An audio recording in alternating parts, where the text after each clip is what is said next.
Hey, what's up everybody, Red Lion here, and welcome back to The Legend of Zelda, The Wind Waker HD. In the last episode, we made our way to the Forest Havens and were tasked, good grammar please, we're tasked by the Great Deku Tree to go rescue one of his Koroks named Makar. And in this episode, we can see that there are two paths laid out before us. The required path is down there, so obviously we're going to use the other one. We just got the Korok leaf. And let's see what it can do. If we use it... Oh, not like that. If we jump off an edge and then use it, we can float. Land in this guy. We'll fly into the air. We use it again. And we can glide across the gap safely.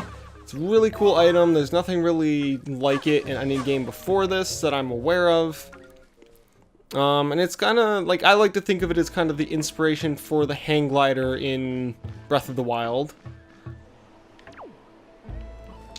So, see down there, there's a little island. Oop. That's there for our convenience. And yeah, why don't we go ahead and glide down there? So you jump off, use the Deku leaf. Oh, I messed up. Oh no. Wait, I think I'm safe. I'm not safe. I died. Okay, well. And, okay. Good. If you fall off the top of the island like this, you will just get reset back to the place where you fell off. Very convenient. And we did see that there's that switch right there. So before I forget about that, let's see. So, I don't believe we've shown this off yet, but if we... No, we shouldn't have shown this off yet. So if you use this Howley pear, put it on our head. Oh, okay, I guess we can't use it yet. Never mind. Okay, so, be sure, something important to remember, if you are outside and there are wind currents, and you're trying to glide somewhere, always change the direction of the wind to where you're trying to get to. Otherwise, you'll end up like I just was, and fall to your death. I think that was the correct direction, maybe not. Let's see. That should be fine. Yeah, we'll go for it. So jump off, take a leaf. Yeah, see, we're gonna make it much easier this time. A good little trick to do is once you're above the land, you can drop, pull it up again. Anytime you're falling, you can use the Deku leaf to, kinda, what's it called? Break your fall a little bit. Let's talk to this guy. You're incredible. Did you just fly down here? That's the coolest thing ever. Hey, if you can fly, do you think you can maybe hit that switch over there? Huh? Can you? Huh? You can't see it? It's just over there, up toward the top of the Forest Haven. Don't you have a telescope? I mean, who doesn't in this day and age? Yeah, we can totally see it. We don't need the telescope. It's literally right there. We fell past it before. So, if you need a higher vantage point... Oh, nope, never mind. I'm a liar. Don't listen to me. That's not a higher vantage point. So, yeah, now we can use the pear. And it calls a little seagull friend. And we now can control the seagull with inverted flight controls, which is really annoying. But, yep, you press A to go up a little bit. You can fly them around. And if you make them bonk their head on the little switch, it'll activate it.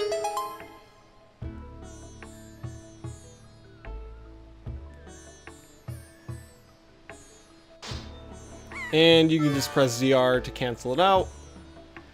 And let's read this sign. Palace of Figurines, Nintendo Gallery. Membership required to enter.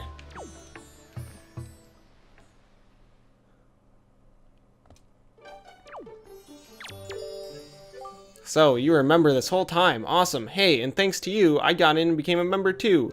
Check it out. I give this guy a pictograph and he gave me this figurine in return. Talk about cool. This will be all the rage. Welcome. Welcome to the Nintendo Gallery, Figurine Palace. This is your first time here, isn't it? Did one of our members provide you with an introduction, I hope? Well, no worries one way or the other. We've been losing members to our lack of gimmicky attractions, but we don't worry. True fans know we're the coolest. So anyway, do you know what it takes to become a member of our club? The figurines we have on display here have all been made using pictographs provided by our devoted members. If you bring me, the master sculptor, a pictograph that steals my breath away, then you'll become a member, and you'll become able to view the collection in our galleries. And wouldn't that be nice? Do you have such a pictograph? I would say that our pictographs are pretty good. Let's see. Pull out our camera. Do you think he'll like our selfies? No, we'll just use the ones that we have. We'll show him this one. Aha, this is quite an inspiring motif. Hurrah, I'm filled with inspiration. Please permit me to sculpt this. It'll be a jewel of a figurine. So, what's your name, kid? Link. Link, is it? Well, Link, this officially marks your induction into our little club. I think I should be done with this tomorrow. I'll have to ask you to be patient until then. So, yeah, this is what those pictographs are for. He will take the pictograph away once you give it to him to sculpt. But yeah, that's what those little gold markers mean. Let's see, I don't believe... Yeah, so... Okay, yeah. So you can show him multiple pictographs at the same time. So this is why I mentioned that you should take pictures of these characters and certain monsters when I did. Yeah, basically... Literally any character you can see on the Great Sea has a pictograph for them. Most of them are attained just by sculpture for them.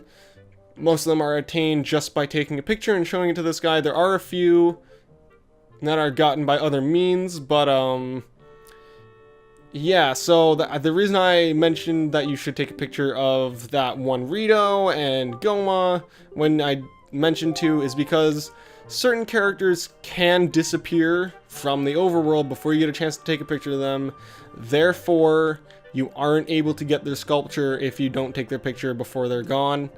So it's important that if you want to complete this place, you get all the pictographs of the said characters. And I'll make sure I tell you whenever one of those types of things show up. It should also be mentioned right now that this place is by no means required. You do not get anything for 100%ing the Nintendo Gallery. Is an entirely optional side quest, so if you don't feel like taking the pictures, don't worry about it. It has no in-game value for completing it, but I figured that if I'm gonna be doing a full walkthrough, I might as well show this just in case anyone's interested. As you can see, all these halls are pretty much empty. But they do have a bit of a organization to them. We can see from the pictures what they resemble.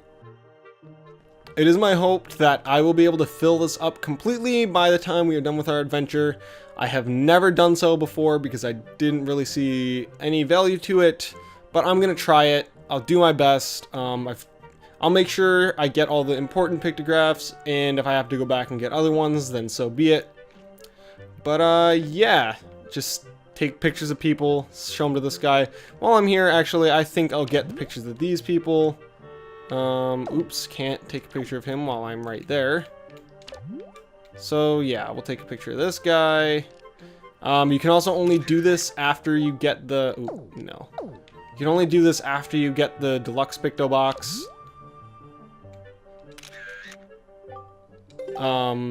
Which is why in the original games, actually, it's much more difficult to complete this, just because you actually have access to the deluxe picto box much later.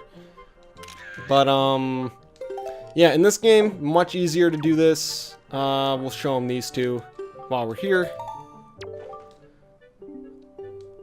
Oh, he has a special little thing about how it's him and he's very happy about it. That's pretty cool.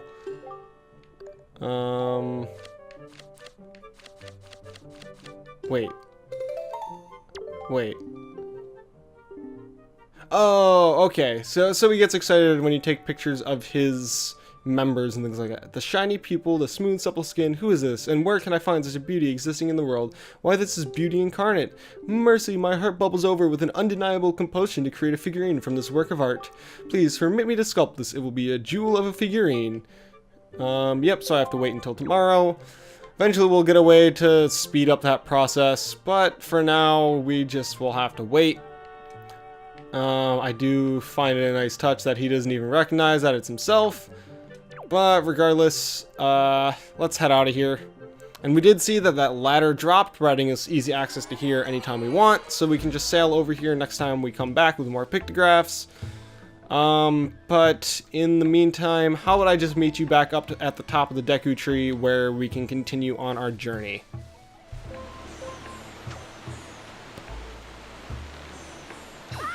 Oh.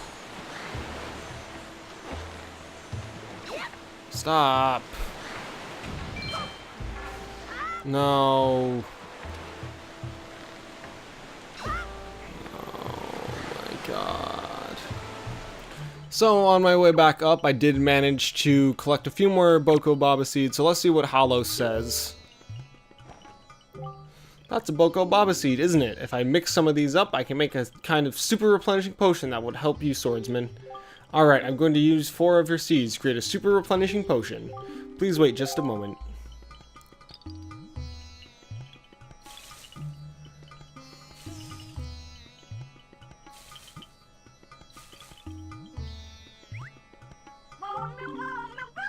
Anjala, Manjala, Choe!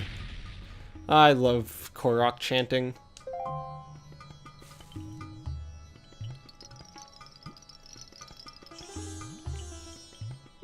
Haha, it's ready. Here you go. And we get a blue potion. Replenishes both our life and our magic, which is pretty nice. Yeah, also, I don't think you would have been able to buy that if you hadn't gotten the Deku Leaf yet, so it really didn't matter that we couldn't come here before anyway, but it's really nice. Blue potion restores your hearts and also restores your magic completely, so really nice thing to have. Anyway, I'll meet you back up at the top. Okay, made it back up. Let's continue onwards. We jump off this tree and glide on over. And something to note, it does show that little icon wherever you are above, just so you know where you're about to land. Very good, Mr. Swordsman, you've already mastered using the Deku Leaf. But since you're so much heavier than we are, you can't fly very far, can you? How unfortunate. Well, anyway, this is the exit that leads to the Forbidden Woods, where our brother Makar is being held. Please take care of Makar. Call me fat, jerk.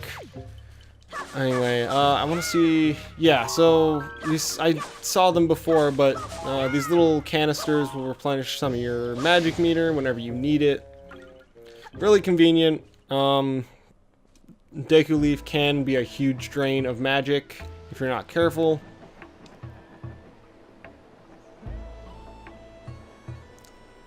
And we can see out there where our destination is. Congratulations, swordsman. It appears you've finally gotten the Deku Leaf. That eerie-looking island over there is home to the Forbidden Woods. Makar is trapped somewhere within there. You'll have to float over to the entrance from here using your Deku Leaf.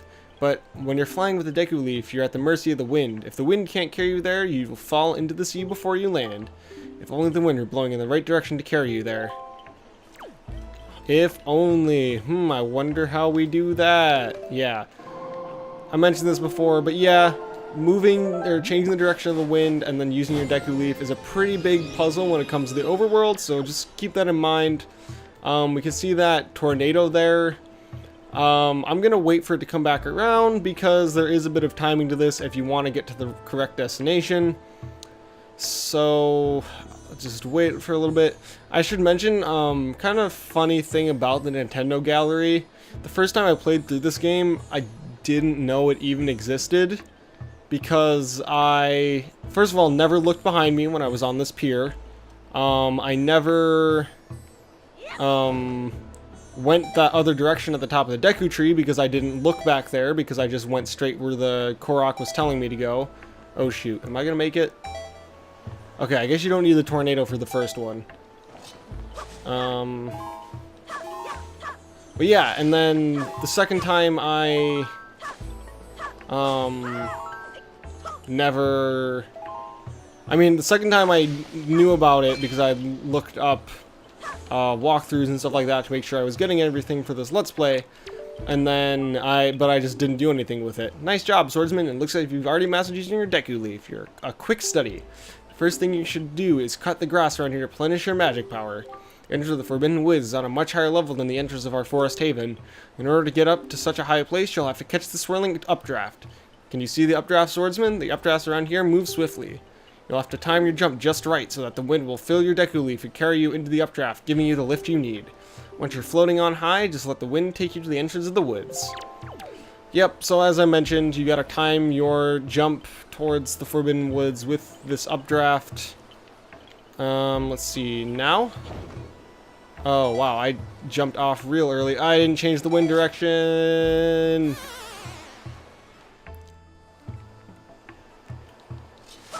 I always forget that. Always remember to change the direction of the wind.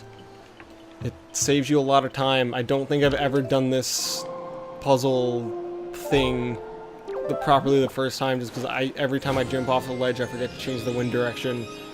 I'm pretty sure it stumped me too for a little bit of time, because I just didn't talk to the Korok, so I ended up just failing over and over trying to get to the Forbidden Woods and things like that. Okay, yeah, now. Let's see, and that should be good. Come on, Link, you can make it. Watch out for these little flying guys here. These are called P-hats, and right now they are a huge pain to deal with. Chop down this... Oh, geez, don't jump off the ledge, Link.